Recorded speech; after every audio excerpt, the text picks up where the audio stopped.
Karaniwang tawag sa akin ng mga office mates ko ay she. Kasalukuyang marketing officer sa isang private hospital dito sa Sorsogon City. Lumaki po kami na nasa born again pero nag-transfer po ng religion yung parents ko sa ang dating daan mula nung elementary. Sobrang active ko po doon. Katunayan, sumasali ako sa mga contest at nananalo po ako sa mga preaching at saka Bible verse contest. Para sa akin po, kung nasaan po yung religion na pinasukan ng tatay ko, doon po talaga kami lahat magkakapatid, tsaka si mama po. Taktan po nung mga Iglesia ni Cristo daw yung mga andating daan. Nung nasa high school po ako, nung nalugi po yung negosyo ng tatay ko, may tumulong po sa akin para makapag-aral at mga Iglesia ni Cristo po sila. Kapag inimbitahan nila ako na makikinig ng alas 7 ng doktrina, hindi po ako umuwi ng bahay. So ilang beses ko po silang tinanggihan kasi sobrang close talaga po yung mind ko that time na sa dating daan lang po.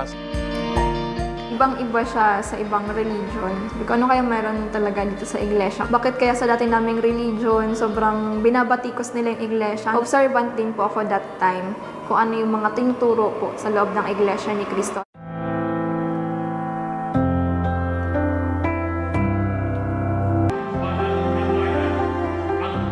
Lahat based sa Biblia, walang hinahalong mga opinion. Kasi sa dati ko pong religion, ang daming sinasabi na opinion na dinadagdag na wala naman pala doon sa Biblia talaga. Ang turning point ko po is yung natutunan ko na yung mga hula na nakasulat sa Biblia natupad sa Iglesia ni Cristo.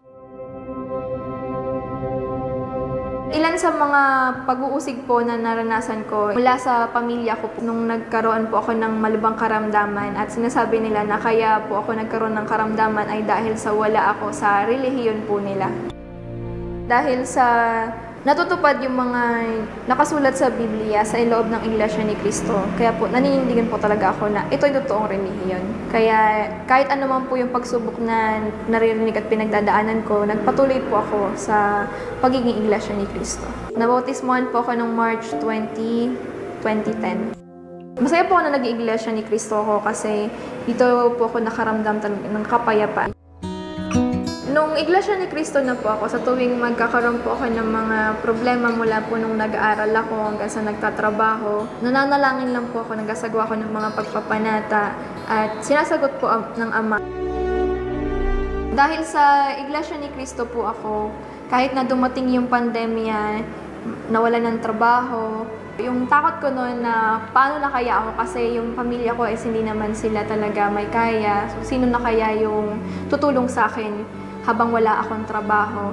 Pero dahil sa panalangin ko po, may tumulong ulit po sa akin habang naghahanap po ako ng magiging bagong trabaho ko po. Iniimbitahan ko po kayo na makinig ng mga aral ng Diyos sa loob ng Iglesia ni Cristo. Maaari rin po kayong makapanood sa social media at sa YouTube channel ng Iglesia ni Cristo ng mga aral ng Iglesia ni Cristo.